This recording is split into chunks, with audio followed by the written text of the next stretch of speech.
Welcome to Shelan's kitchen art. ഇന്ന് ഞാനിവിടെ പരിചയപ്പെടുത്തുന്നത് ഒരു കൈപ്പത്തിരിയാണ്. ഇൻഗ്രീഡിയൻസ്: അരിപ്പൊടി, തേങ്ങ, ഉള്ളി, ജീരകം, ഓയിൽ, ഉപ്പ്, മൈദ. മിക്സിയുടെ ജാറിലേക്ക് 1/4 സ്പൂൺ ജീരകം, 5 അല്ലി ചെറിയ ഉള്ളി, 1 കപ്പ് തേങ്ങ, ഇതെല്ലാം ചേർത്ത് ഒന്ന് അടിച്ചെടുക്കാം. ജസ്റ്റ് ഒന്ന് ക്രഷ് ആയാൽ മതി, ഒരുപാട് അങ്ങ് അരഞ്ഞു പോരുത്. പാനിലേക്ക് 1.5 ഗ്ലാസ് വെള്ളം ഒഴിക്കാം.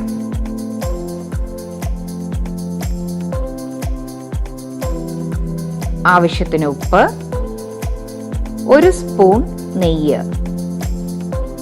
ഇതെല്ലാം ചേർത്ത് നമുക്ക് നന്നായിട്ട് തിളയ്ക്കാൻ അനുവദിക്കാം. ഇപ്പൊ വെള്ളം നന്നായി തിളച്ചു വന്നിട്ടുണ്ട്.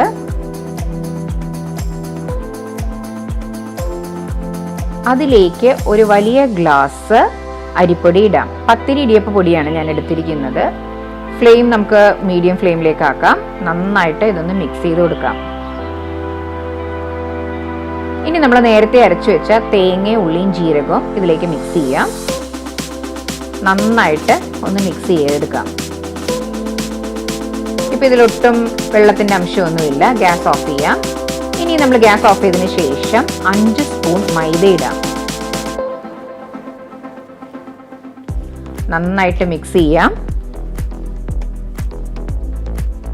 വേണമെങ്കിൽ ഇതിൽ നമുക്ക് കരിഞ്ജീരകമോ എള്ളോ ചേർക്കാവുന്നതാണ്. ഇനി നമുക്ക് 5 മിനിറ്റ് മൂടി വെക്കാമെന്ന്. ഇനി നമുക്ക് വേറെ ഒരു പ്ലേറ്റിലിട്ട് നന്നായിട്ടൊന്ന് കുഴച്ചെടുക്കാം. ഇപ്പം നമുക്ക് ചൂട് തോന്നുവാണെങ്കിൽ ഒന്ന് കൈ നനച്ച് ഒന്ന് കുഴയ്ക്കാം. ഇനി ഓരോ ഉരുളകളാക്കി നമുക്ക് കൈപ്പത്തിരിയുടെ ഷേപ്പ് ആക്കാം.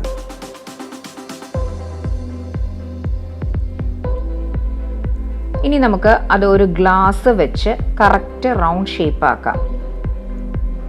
ഇപ്പം വേണമെങ്കിൽ നമുക്ക് ഇത് ചപ്പാത്തി പോലെ വലുതായിട്ട് പരത്തിയിട്ട് ഓരോ ഗ്ലാസ് വെച്ചിട്ട് ഷേപ്പ് ആക്കാവുന്നതാണ്. ഇത് ഞാനിപ്പോൾ വളരെ എളുപ്പത്തിന് വേണ്ടിയിട്ട് കയ്യിൽ വെച്ച് ഇങ്ങനെ ചെയ്തിട്ടാണ് ഞാൻ ഉണ്ടാക്കുന്നത്.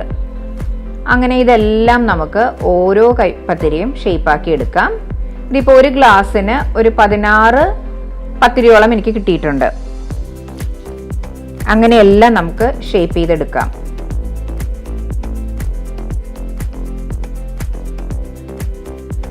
പാൻ ചൂടായിട്ടുണ്ട്. അതിലേക്ക് ഓയിൽ ഒഴിക്കാം.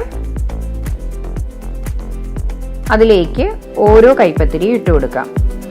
ഫ്ലെയിം മീഡിയം ഫ്ലെയിമിൽ വേണം ഇത് പൊരിച്ചെടുക്കാൻ. ഹൈ ഫ്ലെയിമിലാവരുത്, പെട്ടെന്ന് തന്നെ കരിഞ്ഞു പോകും, ഉള്ളു വേവില്ല.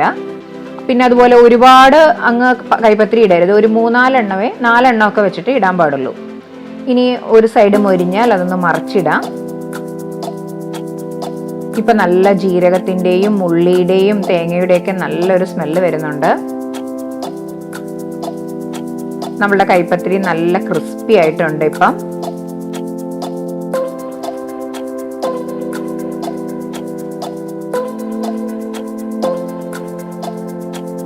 ഇനി നമുക്ക് അത് മറ്റൊരു പ്ലേറ്റിലേക്ക് മാറ്റാം. ഇനി അങ്ങനെ എല്ലാ പത്തിരിയും നമുക്ക് ഫ്രൈ ചെയ്തെടുക്കാം.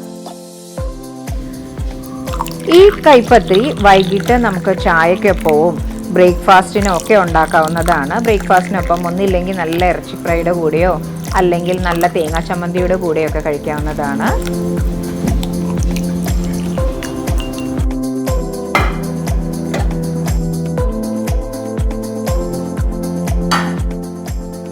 ഇപ്പോൾ നമ്മളുടെ കൈപ്പത്തിരി റെഡി ആയിട്ടുണ്ട്. എല്ലാവരും ട്രൈ ചെയ്ത് നോക്കുക.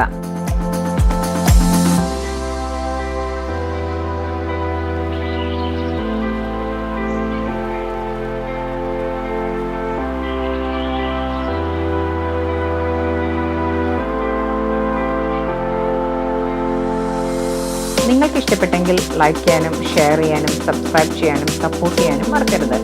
തൊട്ടടുത്തുള്ള ബെല്ലൈക്കൺ പ്രസ് ചെയ്താലേ ഇനി ഞാൻ അടുത്തിടുന്ന വീഡിയോയുടെ നോട്ടിഫിക്കേഷൻ കിട്ടുകയുള്ളൂ. Thanks for watching my channel.